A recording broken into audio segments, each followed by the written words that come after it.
ஸ்ரீ குருப்யோ நமக. குருர் பிரம்மா குருர் விஷ்ணுர் குருர் தேவோ மகேஸ்வரக குரு சாட்சாத் பரம் பிரம்ம தஸ்மை ஸ்ரீ குரவே நமக. சதாசிவசமாரம்பாம் சங்கராச்சாரிய மத்தியமாம் அஸ்மதாச்சாரிய பர்யந்தாம் வந்தே குரு பரம்பராம். குரவே சர்வலோகானாம் விஷஜே பவரோகிணாம் நிதயே சர்வவித்யானாம் தட்சிணாமூர்த்தயே நமக. ஸ்ருதிஸ்மிருதிபுராணானாம் ஆலயம் கருணாலயம் நமாமி பகவத்பாதம் சங்கரம் லோகசங்கரம். सदात्मध्याननिरतं विषयेभ्यः पराङ्मुखं नौमि शास्त्रेषु निष्णातं चन्द्रशेखरभारतीं विवेकिनं मगाप्रज्ञं धैर्यौधार्यक्षमानिधिं सदा अभिनवपूर्वं तं विद्यातीर्थगुरुं भजे. भारतीकरुणापात्रं भारतीपदभूषणं भारतीपदमारूढं भारतीतीर्थमाश्रये. विद्याविनयसम्पन्नं वेदरागं विवेकिनं वन्दे वेदान्ततत्त्वज्ञं विदुशेखरभारतीम्. அனைத்து பெரியோர்களுக்கும் நீலாயதாட்சி குமாரின் நமஸ்காரங்கள். பிரதி குருவாரம் நம்ம சிங்கேரியில் சங்கரரை பத்தி கேட்டுருக்கோம். குருநாதர்களோட பேரருள்ள இந்த காவியத்தின் நூலாசிரியர் திரு கே நாராயண சுவாமி அவர்கள். இவர் எழுதிய புத்தகத்தின் ஒவ்வொரு வரிகளையும் நாம ரொம்ப அனுபவிச்சு கேட்டுருக்கோம். பிரதி குருவாரத்திலையும் போன வாரத்தின் தொடர்ச்சியை தான் தொடர்ந்து கேட்க போகிறோம். 118வது வாரமாக ஸ்ரீ வித்யாரண்ய சுவாமிகளும் ஹரிஹர ராஜனும் சிங்ககிரிக்கு பிரயாணம் கிளம்பிட்டா. அப்போ ஆச்சாரியால் மன்னனிடம் சொல்றார், ஹரிஹரராஜனே, இனி சிங்ககிரியை அடையும் வரை நம் இருவருக்கும் ராஜமரியாதைகள்லாம் எதுவுமே வேண்டாம். வழியில் அந்த கிராமத்து ஜனங்கள் அவரவர் சக்திக்கு தகுந்தபடி எப்படி வரவேற்பு அளித்து உபசாரம் பண்ணுகிறார்களோ அதை நாம சந்தோஷமாக ஏற்றுக்கொள்வோம் அப்படின்னு சொல்லி ஒரு அர்த்த புஷ்டியோட புன்னகை புரியறார். ஹரிஹரராஜனும் புரிந்தது குருக்களே அப்படின்னு பணிவோட சொல்றான். சொல்லிட்டு தன்னோட குதிரையின் மேல ஏறி அமர்ந்துக்கிறான். சிங்ககிரி ஜெகத்குருவின் பிரயாணம் தொடர்ந்தது. 2வது ஹரிஹரனின் ஆன்மீக பிரயாணமும் தொடங்கியது. அந்த சமயத்துல பிரயாணத்தின் அன்று இரவு அவர்கள் ஒரு சிறு கிராமத்துல முகாம் போடுறா.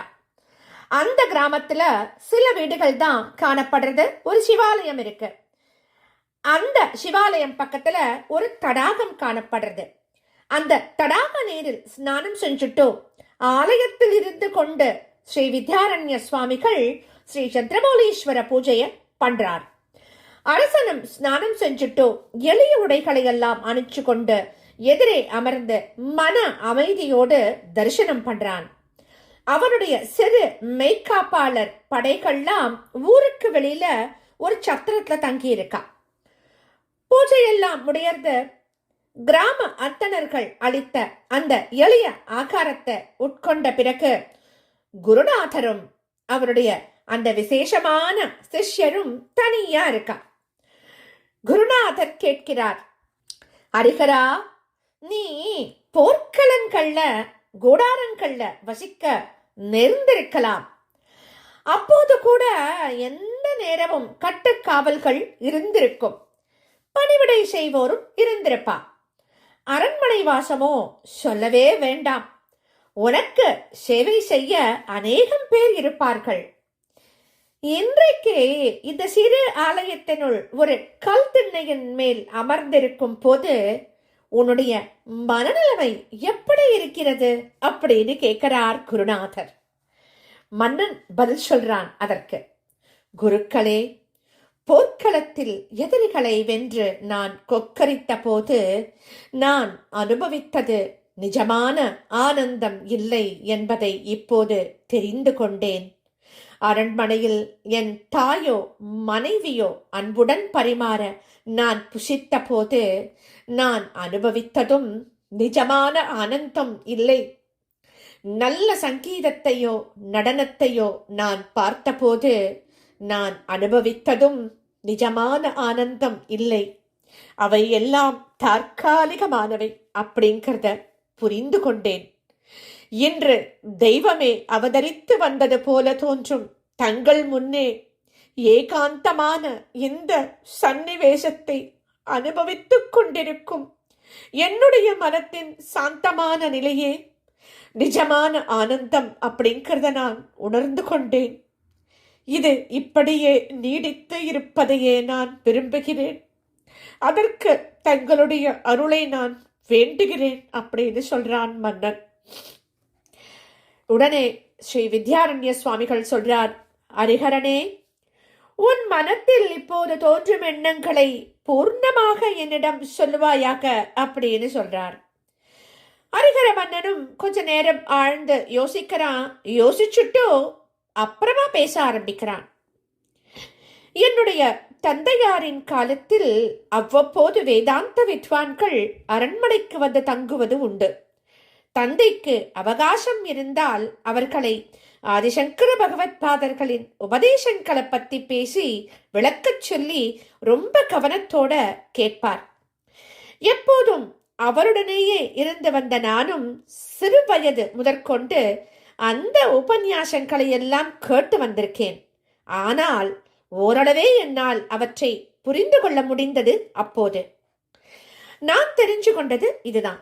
அதாவது, எவ்வளவோ ஜன்மங்களை மீண்டும் மீண்டும் எடுத்து வருகையில் அதன் மத்தியில் ஏதோ ஒரு புண்ணிய கர்மாவின் பரிபாகத்தால் இந்த நரஜன்மம் கிடைக்கிறது.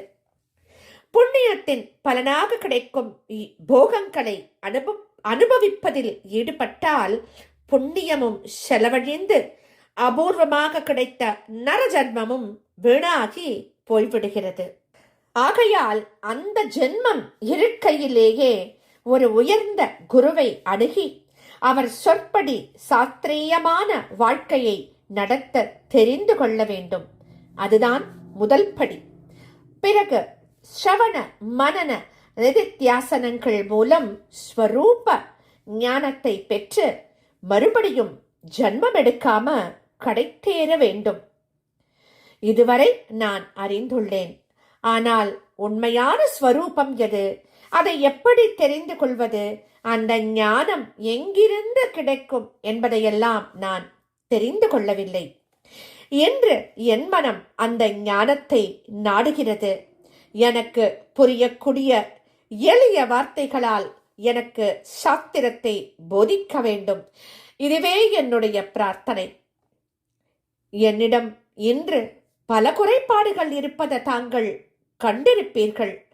அதை நினைவில் கொண்டு தாங்கள் என்னிடம் கருணை வைத்து அடியிலிருந்து எல்லா சாஸ்திரார்த்தங்களையும் உபதேசம் பண்ணி எனக்கு ஜன்ம சாபல்யம் ஏற்படுமாறு அனுக்கிரகிக்க வேண்டும் அப்படின்னு ஹரிஹரன் ஸ்ரீ வித்யாரண்ய சுவாமிகளிடம் தன் மனம் திறந்து விண்ணப்பம் வச்சுக்கிறான்.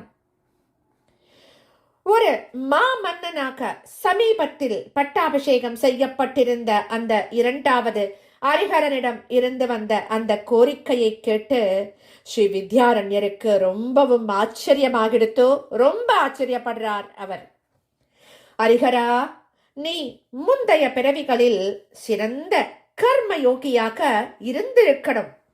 அதனால்தான் இவ்வளவு சிறு வயதிலேயே பல பொறுப்புகளை சுமந்து கொண்டு ராஜ்ய பரிபாலனம் செய்து வரும் உன் மனசில் சம்சாரத்திலிருந்து விடுவித்துக் கொள்ள வேண்டும் அப்படிங்க சிந்தனை ஏற்பட்டிருக்கு. இது காலக்கிரமத்துல தீவிரமாகி உன்னை ஆன்மீக மார்க்கத்துல முன்னேறச் செய்யும். நீ அறிய விரும்பும் விஷயத்தை உனக்கு போதிக்க வேண்டிய கடமை இப்போது எனக்கு ஏற்பட்டிருக்கு. சந்தர்ப்ப சூழ்நிலையும் அதற்கு அனுகூலமா இருக்கு. நாளையே நாம் பாடத்தை தொடங்கலாம். எப்போதெல்லாம் நாம் இன்று போல ஏகாந்தமாக உட்கார்ந்திருக்க முடிகிறதோ அப்போதெல்லாம் இந்த பாடம் தொடரும் அப்படின்னு வாக்களிக்கிறார் சுவாமிகள். மறுநாளே தம்முடைய வேதாந்த உபதேசங்களை தொடங்கவும் ஆரம்பிக்கிறார். இப்படியாக ஸ்ரீ வித்யாரண்ய சுவாமிகள் பிரத்யேகமாக ஹரிஹர ராஜனுக்கு அளிக்கத் தொடங்கிய அந்த சாஸ்திர போதனை பல நாட்கள், மாதங்கள் அப்படின்னு தொடர்ந்துட்டே போயிட்டு இருக்கு. அதுவே ஸ்லோக ரூபமான வேதாந்த கிரந்தமாகவும் அவரால எழுதப்பட்டு பஞ்சதசி என்றும் வேதாந்த பஞ்சதசி என்றும் பிரபலமாக ஆயிற்று அப்படின்னு ஆராய்ச்சியாளர்கள்லாம் அபிப்பிராயப்பட்டிருக்கா. ஸ்ரீ வித்யாரண்ய சுவாமிகள் எழுதியதாக சொல்லப்படும் கிரந்தங்கள்ல இன்றும் பிரசித்தியாக இருப்பவைகளில் அவையும் ஒன்று. அந்த அபிப்பிராயத்திற்கு